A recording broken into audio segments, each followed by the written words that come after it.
Hello guys, nandito kami ngayon sa palasyo.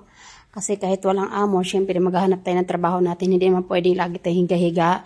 Kasi pag nalaman niya yan, ay pag wala talaga, pag ito hindi pala talaga sila nagtatrabaho, hindi pwedeng ganun kabayan. Pag nandito ka sa ibang bansa, kahit nagbakasyon yung amo mo, kailangan mo pa rin maghanap ng trabaho, ano? Maghanap ka, galaw-galaw din. Pag may time, baka may stroke.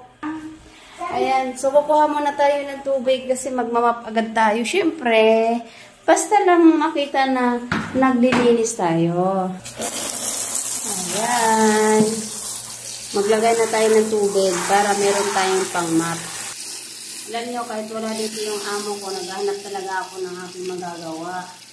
Syempre, at saka hindi kailangan ng may uutos pa sa akin.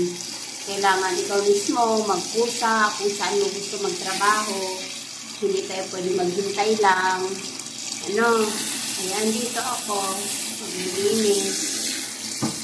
Para pagdating ng kataas-taas at kagalang-galangan, wala naman siya makita ng dumi.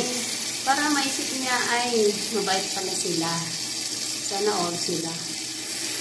Diba?